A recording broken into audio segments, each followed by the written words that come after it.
Hello friends, मैं हूं अमित और आप देख रहे हैं आईएएस स्टडी सॉल्यूशन। फ्रेंड्स, आज का वीडियो बहुत ही इंपॉर्टेंट होने वाला है क्योंकि आज के वीडियो में हम एक ऐसे टॉपिक को डिस्कस करेंगे जो हम में से मेजॉरिटी ऑफ स्टूडेंट्स का प्रॉब्लम होता है। That is how to maintain consistency in your UPSC preparation. Friends, अगर आप सक्सेस की बात करें तो सक्सेस हमें तब तक अचीव नहीं होती है जब हम अपने प्रयास में निरंतरता न लाएं। ऑलराइट, कोई भी हैबिट डेवलप करनी है, ठीक है ना, उसके लिए हमें कंटिन्यूटी चाहिए क्योंकि एक पर्टिकुलर इंटरवल ऑफ टाइम तक एक पर्टिकुलर एक्शन करने के बाद ही हमें रिजल्ट मिलता है। तो ऐसे क्या हम मेथड्स को यूज करें जिससे हम अपनी पढ़ाई में निरंतरता, कंसिस्टेंसी जो है उसको मेंटेन कर पाएं। चलिए आइए देखते हैं। फ्रेंड्स, सबसे पहले अगर आपने अभी तक इस चैनल को सब्सक्राइब नहीं किया है तो please subscribe the channel and hit the bell icon, क्योंकि हम इस चैनल के माध्यम से ऐसे कई सारे वीडियोस लेके आने वाले हैं जो आपके प्रिपरेशन को और आपके लाइफ को काफ़ी आसान बनाएंगे। तो चलिए फ्रेंड्स, देखते हैं क्या कारण है जिसकी वजह से हम निरंतरता, कंसिस्टेंसी मेंटेन नहीं कर पाते हैं। सबसे पहले फ्रेंड्स देखिए, थॉट प्रेसीड्स एक्शन। आपको कोई भी काम अगर करना है, ठीक है ना, तो उसके लिए सबसे पहले सोचना पड़ता है। जब तक आप सोचिएगा नहीं तब तक वो काम नहीं होगा। आप आसपास अपने सराउंडिंग में जितनी भी चीज़ों आप देख लीजिए, जितने भी इन्वेंशंस हुए हैं उसके बारे में सबसे पहले किसी ने सोचा है, उसके बाद वो रियल लाइफ में एग्जिस्ट हुई हैं। तो सबसे पहले आपको सोचना पड़ेगा। आप जो भी करना चाहते हो, अच्छा से अच्छा, बड़ा से बड़ा टारगेट हिट करना चाहते हो, उसके लिए सबसे पहले आपको सोचना पड़ेगा कि मेरे को ये काम करना है और उस थॉट को डोमिनेंट थॉट बनाना पड़ेगा। तब जाके वो थॉट जो है वो आपके एक्शन में कन्वर्ट होगा। दूसरी चीज़ जो है फ्रेंड्स, हमारा जो दिमाग है वो भूल जाता है। Mind always forgets. तो आपको अपना जो वाई है, आप या तो अपना वाई जो है बार बार उसको याद नहीं दिला पा रहे हैं कि मेरे को करना क्या है, ठीक है ना, कौन सा टारगेट हम लेके चले हुए हैं, आपका जो भी मोटिवेटिंग फैक्टर है, आप क्यों इस एग्जाम को या किसी भी पर्टिकुलर एग्जाम को क्रैक करना चाहते हैं, इस चीज को आपको बार बार डेली आपको रिकॉल करना पड़ेगा, याद दिलाना पड़ेगा। सो repeat it again and again. इसकी अगर कमी होगी फ्रेंड्स तो आपका इंथुसियाज्म जो है वो नीचे जाएगा और जिसकी वजह से आपकी जो कंसिस्टेंसी है वो ब्रेक होगी। थर्ड जो कॉज है that is lack of target. आपके पास टारगेट का, ठीक है ना, अभाव है। आप टारगेट नहीं बना रहे हैं, अगर टारगेट बना रहे हैं तो आप उस पर डिटरमाइन नहीं है। इंथुसियाज्म, उत्साह का अभाव। आप मतलब खोए से रहते हैं, निराश रहते हैं, ठीक है ना, कुछ अंडर कॉन्फिडेंट फील करते हैं, उत्साह नहीं है आपके अंदर। और दूसरा, अगर आप गोल बनाते हैं तो आपके पास ट्रैकिंग मैकेनिज्म नहीं, ठीक है ना, तो ट्रैकिंग मैकेनिज्म भी बहुत जरूरी है कंटिन्यूटी को मेंटेन करने के लिए। अब नेक्स्ट जो फ्रेंड है, friend understand the nature of your mind. Friend, आप अपने माइंड के नेचर को सबसे पहले आपको समझना पड़ेगा। Your mind is a comfort Sikar, है ना, your mind is a comfort Sikar. इसको इजी चीजें प्यारी लगती हैं, डिफिकल्ट चीजों को ये अवॉइड करता है। और जब तक आप थोड़े से डिफिकल्ट चीजों को नहीं करोगे तब तक आप अपने आप को चेंज नहीं कर पाओगे। एक बात तो फ्रेंड जाहिर है कि अभी जो भी हैबिट्स हैं, अगर इन हैबिट्स के साथ अगर हम चलेंगे तो हम लाइफ में सक्सेसफुल नहीं हो पाएंगे। हमें कुछ अच्छे गुड हैबिट्स को इनकलकेट करना पड़ेगा और अच्छी चीज़ें बनाने में, है ना, अच्छी चीज़ों को इनकलकेट करने में थोड़ा सा कष्ट झेलना पड़ता है। और माइंड जो है, इसका नेचर है कि थोड़ा सा भी इसको डिफिकल्ट चीज़ मिलती है तो वो उसको अवॉइड करता है। तो आप माइंड के नेचर को पहचानें। आपका माइंड, हमारा माइंड और हमारा जो बॉडी है दैट इज कंफर्ट सीकर। ये ईजी चीज़ों को, ठीक है ना, ईजी चीज़ों को करना प्रेफर करता है, ठीक है, डिफिकल्ट चीज़ों को अवॉइड करता है। और दूसरी चीज, इसका नेचर बहुत ही फिकल है, ये इधर उधर भटकता रहता है, या तो ये पास्ट में आपको ले जाएगा या फ्यूचर में ले जाएगा। And that is why concentration of mind is very very important friends. तीसरी चीज आपको जो ध्यान रखनी चाहिए कि माइंड जो है हमारा, ठीक है ना, इसमें एक दिन में 70,000 थॉट्स जो है ना वो आते हैं। एक इंसान एक दिन में 70,000 थॉट्स सोचता है। तो अगर और 99% जो थॉट्स हैं वो सिमिलर होते हैं, 99% जो थॉट्स हैं डेली सिमिलर होते हैं। तो अगर फ्रेंड, ठीक है ना, जब तक आप इस बात को समझोगे नहीं तब तक आप जो मंडेन एक्टिविटीज है, डेली डे टू डे की जो थिंकिंग है, जो उसी में आप खोए रहेंगे। तो आपको कुछ ना कुछ ऐसा करना होगा जिससे आपका एक जो पर्टिकुलर थॉट है वो डोमिनेंट थॉट बने और बाकी सारे ये जो फालतू के जो थॉट्स हैं उसको कैंसिल कर पाए, ठीक है ना। इसलिए स्वामी विवेकानंद ने कहा है कि take one idea, okay, think it, breathe, okay, live with that idea, then success will be yours. तो आपको एक थॉट को अपना डोमिनेंट थॉट बनाना है जो आपको हमेशा मोटिवेटेड रखे। फ्रेंड्स, गीता में भी कहा गया है, controlled mind is the best friend and uncontrolled mind is the worst enemy. आपके अनकंट्रोल्ड माइंड से बड़ा दुश्मन और कोई नहीं है। हमारे विकास में, हमारे प्रोग्रेस में जो सबसे बड़ा जो सेटबैक है, सबसे बड़ा जो बैरियर है, वो हमारा खुद का अपना दिमाग ही है। वही हमें सक्सेसफुल होने से रोकता है, क्योंकि मैन इज एनिमल बेसिकली, ठीक है ना। तो हमारी आदतें भी वही है, हम भी स्टेटस को जो है वो मेंटेन करना चाहते हैं, हम जैसे हैं वैसे ही रहना चाहते हैं, चेंज नहीं होना चाहते, क्योंकि चेंज होने में हमें पेन झेलना पड़ता है, थोड़ा सा कष्ट उठाना पड़ता है, और माइंड जो है टफ चीज़ों को अवॉइड करता है इस वजह से। So your quality of your life is determined by the quality of your mind, ठीक है ना। And uncontrolled mind is an unhappy mind, uncontrolled mind is an unhappy mind. इस चीज को आप ध्यान में रखिए। सो गीता में, या आप किसी भी आप रिलीजन से बिलोंग करते हैं, आप अगर स्क्रिप्चर्स को पढ़ेंगे फ्रेंड्स, तो उसमें ज्यादा नहीं, मन और शरीर दोनों को ही कंट्रोल करने का, ठीक है ना, और आपको एक हायर लेवल ऑफ स्टेट में ले जाने की बातें उसमें कही गई हैं। तो ये चीज है। दूसरा, माइंड कंट्रोल का तरीका वहां पे बताया गया है, वैराग्य एंड अभ्यास, मतलब कि डिटैचमेंट, मतलब कि जो फालतू की चीज है, जो हमारे काम की चीजें नहीं है, उससे डिटैचमेंट होना, उससे थोड़ा सेपरेशन, उससे एक डिस्टेंस बनाना, और अच्छी जो चीजें हैं, जो हमें गुड हैबिट्स, जो हमें सक्सेस की तरफ ले जाएंगी, उसका प्रैक्टिस करना, बार बार उसको प्रैक्टिस करना। और तीसरा जो है इंटेलेक्ट का यूज करना। इंटेलेक्ट मतलब कि डिस्क्रिमिनेट कीजिए, आप जो भी एक्टिविटी कर रहे हैं उसके बारे में एक लॉन्ग टर्म पर्सपेक्टिव बिल्डअप कीजिए, कि ये मेरे डिस्क्रिमिनेशन मतलब कि पॉजिटिव और निगेटिव सोचिए कि हमारे लिए बेनिफिशियल है या नुकसानदायक है, ठीक है ना। तो बेनिफिशियल जो है उसको आप चूज कीजिए। तो फ्रेंड्स, माइंड को कंट्रोल करना, अपने थॉट्स को कंट्रोल करना बहुत ही इंपॉर्टेंट है, अगर हमें सिंगल पॉइंटेडनेस डेवलप करना है, ठीक है ना, अगर हमें कंटिन्यूटी मेंटेन करनी है अपनी स्टडी में। तो अब देखिए क्या ऐसे तरीके हैं, ठीक है ना, जिसको हम अगर फॉलो करते हैं तो हम अपने फोकस और कंसिस्टेंसी को बिल्डअप कर पाएंगे अपने प्रिपरेशन के टाइम में। मतलब कि अब 7 डेज में एक दिन मान लीजिए, या एक महीने में 2 दिन 3 दिन नहीं पढ़ पाए, दैट इज ओके। पर इसका मतलब ये नहीं कि 1 दिन 2 दिन आपने नहीं पढ़ा और फिर बाकी के 4 दिन 5 दिन आप इसी सोच गुजार रहे हैं कि मेरी पढ़ाई नहीं हुई, और भी आप अपने टाइम को वेस्ट कर रहे हैं। सो सबसे पहले फ्रेंड्स, आपको ये बात समझनी पड़ेगी कि the things you cannot measure cannot be improved. जिस चीज को आप मेजर नहीं कर पाएंगे फ्रेंड्स, उसको आप इंप्रूव नहीं कर पाएंगे। तो आपको एक ऐसा मैकेनिज्म, एक ऐसा सिस्टम डेवलप करना पड़ेगा जिससे आप अपनी हर एक्टिविटीज को मेजर कर पाएं। तो उसके लिए फ्रेंड्स सबसे बेस्ट तरीका है मेंटेन अ डायरी, ठीक है ना। ये मैंने बहुत ही अपने एक्सपीरियंस से, मैं अपनी लाइफ में इन चीज़ को इंप्लीमेंट कर चुका हूं, तब आपको ये सारी चीज़ें बता रहा हूं। मेंटेन ए डायरी, एक आप डायरी मेंटेन कीजिए और उसमें आप सारी एक्टिविटीज़ को अपने एंटर कीजिए, जो भी पढ़ाई करते हैं, खाते हैं, पीते हैं, जो भी कहाँ टाइम बेसिकली आपका इन्वेस्ट हो रहा है, उन सारी चीज़ों को उसमें एंटर कीजिए। और आप at the end of the day आप अपने आवर्स को काउंट कीजिए कि कितने घंटे ईमानदारी से कितने घंटे आपकी पढ़ाई हुई, ठीक है ना। तो ये चीज क्या करेगी, बेसिकली एक ट्रैकिंग मैकेनिज्म डेवलप करेगी, जिससे आप क्या कर सकते हैं, आप अपने सारी एक्टिविटीज को ट्रैक कर सकते हैं और जहां पे आपका ज्यादा टाइम जा रहा है उसको आप मिनिमाइज कर सकते हैं। दूसरा फ्रेंड, टारगेट सेट करना बहुत ही जरूरी है। बिना टारगेट के रैंडमली स्टडी करने से कुछ भी हासिल नहीं होगा। तो आपको एक टारगेटेड वे में स्टडी करनी पड़ेगी। और टारगेट कैसा होना चाहिए, बहुत ही लॉन्ग टर्म नहीं, लॉन्ग टर्म तो है ही आपका टारगेट कि आपको प्रीलिम्स या मेंस का एग्जाम क्लियर करना है, बट टारगेट मतलब कि मंथली, एक महीने में आपको कितना काम करना है, उस एक मंथ के काम को आप ब्रेक करके वीकली आप लेके आइए कि एक वीक में कितना काम करना है।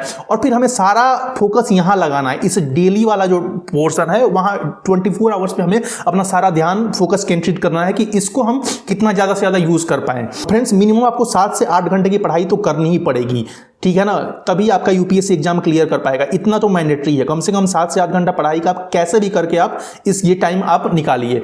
दूसरा फ्रेंड्स, जिसको पढ़ने की हैबिट नहीं है, जो लॉन्ग टाइम तक नहीं पढ़ सकता है, फ्रेंड्स कुछ प्रोडक्टिविटी टेक्निक्स हैं, आप उनका यूज कीजिए। That is called, there is a technique called Pomodoro technique. इसमें बेसिकली क्या होता है फ्रेंड्स, आपको बिल्कुल भी बैठने की हैबिट नहीं है, तो इसमें हम क्या करते हैं, एक आवर को बेसिकली पार्ट्स में हम डिवाइड कर लेते हैं। जैसे कि पोमोडोरो की अगर हम बात करें तो सबसे पहले ये स्टार्ट होता है कि 25 मिनट्स का, अगर आप 30 मिनट्स, सबसे पहले आप 30 मिनट का टारगेट बनाइएगा। 25 मिनट्स हम पढ़ाई करेंगे और उसके बाद 5 मिनट्स का हम ब्रेक लेंगे, ठीक है ना। फिर धीरे धीरे आप अपनी एबिलिटी को इंक्रीज कर सकते हैं। आप 25 मिनट्स के बाद से 55 मिनट्स या 50 मिनट्स का आप टारगेट बना सकते हैं कि 55 या 50 मिनट्स हमें पढ़ना है और फिर उसके बाद 5 to 10 मिनट्स हमें ब्रेक लेना है। ऐसे अगर आप फ्रेंड्स से पढ़ाई करते हैं तो आपकी एक पढ़ने की धीरे धीरे हैबिट भी डेवलप हो पाएगी और दूसरा आपको बोरिंग भी नहीं फील करोगे। और आपकी जब पढ़ाई होगी तो आप एक मतलब आपको अंदर एक हैप्पीनेस आएगी, एक सेटिस्फेक्शन आएगा जो आपको मोटिवेट करेगा और भी ज्यादा ऐसे टारगेट सेट करने के लिए। तो 25 मिनट से आप स्टार्ट कर सकते हैं और इसको इंक्रीज करके 50 मिनट्स तक ले आ सकते हैं। 50 मिनट कंसंट्रेटेड वे में पढ़ाई करनी है और फिर उसके बाद 5 या 10 मिनट का ब्रेक लेना है। दूसरा friend, daily scheduling of time. हर दिन, कल का दिन मुझे कैसे गुजारना है, कल के दिन क्या क्या काम करना है, उसके लिए आपको डेली शेड्यूलिंग ऑफ टाइम करना पड़ेगा। मतलब कि सोने से पहले, ठीक है ना, आपका एक प्लान, ठीक है ना, रेडी होना चाहिए कि कल के दिन मेरे को क्या करना है। तो so plan next day before sleeping, सोने से पहले हर हाल में होना चाहिए कि अगर आपको कल क्या करना है, ये चीज अगर आपके पास नहीं होगा तो होगा क्या, पूरा का पूरा दिन कल का पूरा दिन आप रैंडमली निकाल देंगे, सारा टाइम वेस्ट कर देंगे आप यही सोचने में कि क्या पढ़ें क्या नहीं पढ़ें, ठीक है ना। और जब आपका टारगेट सेट हो गया कि कल मेरे को क्या करना है, जब आप सोने जा रहे हैं तो सोने से पहले अपने माइंड को प्रोग्राम करें। कैसे प्रोग्राम करना है कि आप सोते सोते ये सोच के सोएं, ये विजुअलाइज करें कि आप किस तरह से अपने दिन को स्पेंड करेंगे, कि मैं इतने बजे उठूंगा, फिर पहले ये काम करूंगा, फिर ये वाला सब्जेक्ट पढ़ूंगा, फिर इसके बाद ये वाला सब्जेक्ट पढ़ूंगा, फिर ब्रेक लूंगा। पूरा एक मूवी अपने माइंड के अंदर प्ले कीजिए, ठीक है ना, मूवी अपने माइंड के अंदर प्ले कीजिए और प्ले करते करते आप वैसे ही सो जाइए, ठीक है ना फ्रेंड्स। आप सुबह उठ के देखेंगे तो आपके पास सब कुछ रेडी है, बस सीधे सीधे आप उठ के, ठीक है ना, सुबह अपना जो डेली की जो एक्टिविटीज है वो करके आप सीधे सीधे अपने टारगेट पे शिफ्ट कर जाएंगे, ठीक है ना। उसके बाद फोकस आपका कहां होना चाहिए फ्रेंड्स, तो डेली के टारगेट पे, जो 24 आवर्स जो आपके हाथ में है उसका मैक्सिमम कितना ज्यादा से ज्यादा यूज कर पा रहे हैं, ठीक है ना फ्रेंड।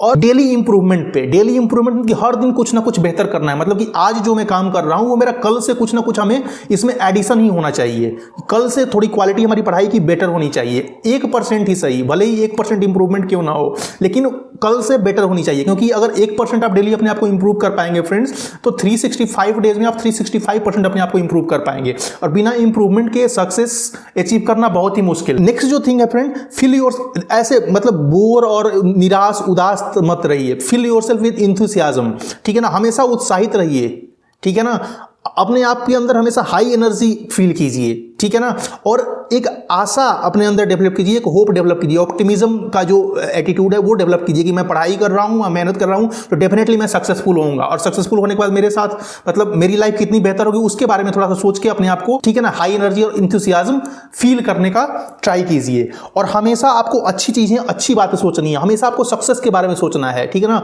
अपने आप को, और ये आपको मतलब कि कॉन्शियसली आपको ये करना पड़ेगा, अदरवाइज माइंड का जो नेचर है, ठीक है ना, निगेटिव माइंड, निगेटिव चीजों को ज्यादा एक्सेप्ट करता है। और आज के टाइम में हमारी सोसाइटी में इतनी ज्यादा निगेटिविटी है, टीवी के माध्यम से, न्यूज़पेपर के माध्यम से, ठीक है ना, फोन, फेसबुक, ट्विटर, इन सब के माध्यम से केवल और केवल निगेटिव कंटेंट्स को, ठीक है ना, हमारे सामने प्रेजेंट किया जा रहा है। तो इस चीज को जब तक आप समझेंगे नहीं तब तक आप इस चीज को इंप्रूव नहीं कर पाएंगे। तो हमेशा आपको डेलिबरेटली, जानबूझ के आपको हमेशा अपने आप को सक्सेस के रिगार्डिंग याद दिलाना है, ऐसे लोगों को सुनना है, पढ़ना है जो अपने लाइफ में सक्सेस अचीव कर चुके हैं। हमेशा आपको पॉजिटिव रहने का सोचना है, ठीक है ना, और कॉन्शियसली इस चीज के लिए एफर्ट डालना है, और कुछ ना कुछ अच्छा पढ़ने का फ्रेंड ट्राई कीजिए। 5 मिनट, 10 मिनट, आधे घंटे कम से कम आपके 24 आवर में कुछ ऐसा टाइम है जिसमें कुछ अच्छा पढ़ें जो आपके पसंद का हो, ठीक है ना। वो आपके स्क्रिप्चर्स हो सकते हैं, कुछ पॉजिटिव लिटरेचर वाली बुक्स हो सकती हैं, कुछ सेल्फ हेल्प की बुक हो सकती हैं, कुछ मोटिवेशनल बुक्स हो सकती हैं जो आपके माइंड में पॉजिटिव चीजें डालें, ठीक है ना।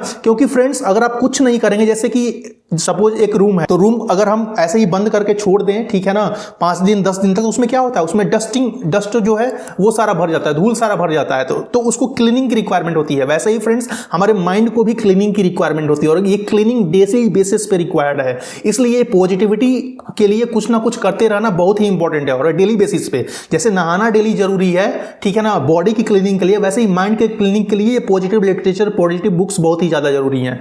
और आपको हमेशा हाई और नोबेल जो पॉजिटिव थॉट्स हैं, वैसे थॉट्स जो आपको मोटिवेट करें, उसको आपको पकड़ के रखना है, और उसको बार बार आपको रिपीट करते रहना है, याद दिलाते रहना है। तभी क्या है कि आप हमेशा एनर्जेटिक फील करते रहेंगे। अदरवाइज कुछ ना कुछ, कोई ना कोई उल्टा पुल्टा बोल दिया, आपके दिमाग में निगेटिविटी आ जाएगी, और क्या ना, आप फिर डिमोटिवेट हो जाएंगे और अपने शेड्यूल को ब्रेक कर देंगे। तो इसलिए, और ऐसे लोगों को अवॉइड कीजिए जो आपको डिमोटिवेट करते हैं, हमेशा निगेटिव बातें करते हैं, और ऐसे कंटेंट को भी अवॉइड कीजिए, ठीक है ना, जिससे आपको कुछ फायदा नहीं हो रहा है। क्योंकि माइंड में जितना ज्यादा आप चीजें स्टोर करेंगे, इंफॉर्मेशन स्टोर करेंगे, माइंड जो है उतने ही डिफरेंट ब्रांचेज में डाइवर्ट होता रहेगा। आगे देखते हैं अगला जो है फ्रेंड्स, कि अगर आपको ग्रेट वर्क करना है तो उसके लिए आपको हाई एनर्जी आपको मेंटेन करनी होगी। और हम स्टूडेंट्स के साथ प्रॉब्लम ये होती है, खाना खाने के बाद या पढ़ने का मन नहीं करता है, लेथार्जी, लेजीनेस फील करते रहते हैं। तो फ्रेंड इसके लिए मैंने अपने पहले वीडियोस में भी बता चुका हूं कि आपको एक्सरसाइज थोड़ा ही सही, 10 मिनट ही सही, लेकिन आपको भले ही रनिंग हो, वॉकिंग हो, लेकिन आपको करना पड़ेगा। इससे फ्रेंड्स क्या होता है कि ये जो लेथार्जी और लेजीनेस की जो प्रॉब्लम होती है वो बिल्कुल ही खत्म हो जाती है। मैंने एक करके देखा है, तब मैं आपको बता रहा हूं। और दूसरा मेडिटेशन आपको माइंड में क्लैरिटी प्रोवाइड करता है, ठीक है ना, आप पॉजिटिव थॉट्स को पिक कर पाते हो और नेगेटिव थॉट्स को आप एलिमिनेट कर पाते हो। और माइंड में अगर क्लैरिटी होगी तो लाइफ में क्लैरिटी होगी फ्रेंड्स, आपके एक्शंस में क्लैरिटी होगी। इसलिए मेडिटेशन बहुत ही जरूरी है और सारे लोग करते हैं, जितने भी ब्यूरोक्रेट्स हैं, सिविल सर्वेंट्स हैं, ये किसी ना किसी में मेडिटेशन को जरूर, और आपने पढ़ा भी होगा, देखा भी होगा, मेडिटेशन आज बहुत बड़ा टूल है। आज के टाइम में जो कोविड का टाइम चल रहा है, मेडिटेशन और इम्यूनिटी के लिए एक्सरसाइज जो है वो इम्यूनिटी बूस्ट करने के लिए बहुत ही बड़ा इफेक्टिव टूल है। और जैसा कि मैं पहले ही बता चुका हूं कि अंडरस्टैंड योर माइंड, अब अपने माइंड को समझे, it is your biggest enemy in the progress. ठीक है ना, तो इसी को आपको डिसिप्लिन्ड करना है ना, इसको अनकंट्रोल से कंट्रोल्ड बनाना है। तो आपको अपने थॉट्स को, ठीक है ना, थोड़ा रेगुलेट करना सीखना पड़ेगा, आपको थोड़ा सेल्फ कंट्रोल डेवलप करना सीखना पड़ेगा। कि ऐसा नहीं कि माइंड में सपोज कोई थॉट आ गया, ठीक है ना, और आपने तुरंत उस पर एक्शन ले लिया, नहीं, थोड़ा सा उसमें सेपरेशन, कि कम से कम ये डिसाइड कर पाए कि ये मेरे काम की चीज है या बिना काम की चीज है।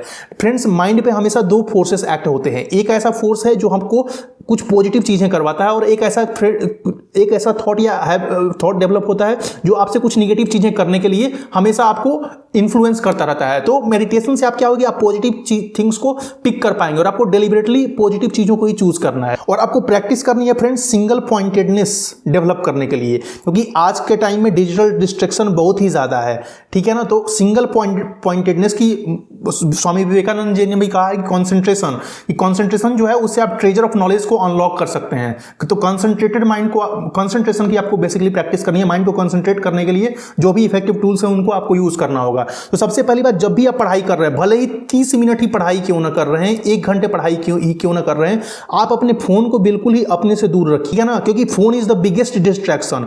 आप 30 मिनट में जितना काम कर पाएंगे, जितना पढ़ाई कर पाएंगे, उतना, अगर आपके पास फोन रहेगा तो उतनी पढ़ाई आप 2 घंटे में भी नहीं कर पाएंगे, क्योंकि वो हमेशा आपको, ठीक है ना कुछ मैसेजेस वगैरह आते रहेंगे और आप हमेशा डिस्ट्रैक्ट करते रहेंगे। अगला जो फ्रेंड मैं बात करना चाहता हूं कि रेपिटेशन, हैबिट डेवलप होता है रेपिटेशन से, और कम से कम 21 डेज लगते हैं हैबिट फॉर्मेशन में। ठीक है ना, और फ्रेंड, तो इसलिए अगर आप कोई न्यू हैबिट अगर आप डेवलप करना चाहते हैं तो आप कोशिश करें कि वो हैबिट ब्रेक ना हो। ठीक है ना, कम से कम 1 हफ्ते 2 हफ्ते आप उसको कंटिन्यूअसली उसी टाइम पे करते रहें, क्योंकि if single day will be missed, okay, then it will lead to habit suicide. आप जो हैबिट डेवलप करना चाहते हैं उसका सुसाइड हो जाएगा। ठीक है ना, तो 21 डेज तक आपको उस हैबिट को कंटिन्यूअसली करते रहना है। और जब भी आप कुछ अपने एबिलिटी से थोड़ा अच्छा कुछ काम करो, अपने आप को मोटिवेट करो, शाबाशी दो अपने आप को। ठीक है ना, शाबाश मैंने ऐसा काम किया, अपने आप को मोटिवेट फ्रेंड करना बहुत ही जरूरी है, क्योंकि आपका क्रिटिसिज्म करने के लिए, आपको नीचे गिराने के लिए तो पूरी दुनिया भरी पड़ी है। ठीक है ना, आपके रिलेटिव्स, आपके आसपास के लोग सभी आपको डिमोटिवेट करने के लिए, ठीक है ना, आपको हतोत्साहित करने के लिए भरे पड़े हैं। कम से कम आप तो अपने आप को मोटिवेट कीजिए, आप तो अपने आप को, मतलब आप अपने खुद के साथी बनिए फ्रेंड। ठीक है ना, तो कभी भी कुछ भी आप अच्छा कर रहे हो तो अपने आप को जरूर, ठीक है ना, मोटिवेट कीजिए, कुछ ना कुछ रिवार्ड दीजिए। इससे क्या होता है, एक पॉजिटिव सिस्टम डेवलप होता है हमारे अंदर। और दूसरा फ्रेंड्स, हैबिट्स जो है वो बेसिकली हैबिट्स 2 टाइप की होती हैं। फिजिकल हैबिट्स तो होती ही हैं, जो कि हम एक्शन लेके, ठीक है ना, फिजिकल हैबिट्स को डेवलप करते हैं, लेकिन मेंटल हैबिट्स भी होती हैं फ्रेंड्स। और थॉट्स, किस टाइप के थॉट्स आपके माइंड में चल रहे हैं, वो बेसिकली मेंटल हैबिट का, ठीक है ना, रिजल्ट हैं। तो इसलिए मैं ज़्यादातर थॉट्स पे स्ट्रेस कर रहा हूँ, क्योंकि थॉट्स प्रेसिड्स एक्शन। जब तक आपके माइंड में पॉजिटिव, जब तक श्रेष्ठ विचार नहीं आपके मन में होंगे, तब तक श्रेष्ठ काम कैसे हो पाएगा। तो इसलिए आप अपने माइंड को क्या इनपुट दे रहे हैं, उस चीज के लिए बहुत ही केयरफुल रहें। कुछ भी नहीं पढ़ना है, कुछ भी नहीं देखना है, टीवी में, न्यूज में जो भी चल रहा है, ठीक है ना, कोई डिबेट चल रहा है, ऐसे ही फालतू की चीजें जहां लड़ाई झगड़े हो रही है, कुछ भी नहीं सुनते रहना है। क्योंकि आप जैसा इनपुट देंगे, माइंड की फ्रेंड हमारी जो कैपेसिटी है वो लिमिटेड है, आप जैसा इनपुट देंगे वैसा ही आउटपुट आएगा। ठीक है ना, तो माइंड में आप बहुत सारी चीजें आप भरेंगे, कुछ भी, ठीक है ना, तो आप पढ़ते समय ये सारी चीजें क्या होंगी, ठीक है ना, एक एक करके याद होती रहेंगी। तो इस चीज को आप थोड़ा ध्यान में रखें, और इसका ये आपके थॉट्स को कंट्रोल करने के लिए मेडिटेशन जो है सबसे बड़ा इफेक्टिव टूल है। तो मेडिटेशन डेफिनेटली प्रैक्टिस करें। 5 या 10 मिनट्स का मेडिटेशन, 15 मिनट्स का मेडिटेशन जरूर करें। मेडिटेशन में कुछ नहीं करना होता है, अपने ब्रीथ्स, जो आपकी जो सांसें चल रही हैं, बस उसी को ऑब्जर्व करना होता है, देखना होता है। मेडिटेशन के कई सारे वीडियोस हैं यूट्यूब पे, आप उसका हेल्प ले सकते हैं फ्रेंड्स। तो this is all from my side. ठीक है ना, आप इन मेथड्स को अपने लाइफ में इंप्लीमेंट करके दीजिए, आप डेफिनेटली आपका लाइफ आप एक चेंज एक्सपीरियंस करेंगे फ्रेंड्स। ठीक है ना, आपकी क्वालिटी ऑफ लाइफ इंप्रूव होगी। मैंने ये चीजें करके देखी हैं और मैंने काफी इससे बेनिफिट लिया हुआ है, इसलिए मैं आपको ये सारी चीजें हाईली रिकमेंड कर रहा हूं। Thanks for watching friends. और अब अभी तक अगर आपने इस चैनल को सब्सक्राइब नहीं किया है तो please like this video, subscribe to this channel and comment if you have any specific doubts. Okay friends, और फ्यूचर में हम बहुत सारे ऐसे वीडियोस लेके आने वाले हैं जिसमें आपके किसी ना किसी प्रॉब्लम का किसी ना किसी वे में हम सॉल्यूशन लेके आएंगे, ठीक है ना, चाहे वो पढ़ाई से रिलेटेड होगा या लाइफ से रिलेटेड होगा या टाइम मैनेजमेंट से रिलेटेड होगा। Okay friends, so thanks for watching. अपना ख्याल रखिए, अपने फ्रेंड्स का ख्याल, अपने फैमिली का ख्याल रखिए। अभी कोविड का टाइम चल रहा है, थर्ड वेव चल रही है, तो अपना हेल्थ का बहुत ही अच्छे से ख्याल रखिए फ्रेंड्स। मिलते हैं अगले वीडियो में, तब तक बाय बाय, टेक केयर, जय हिंद।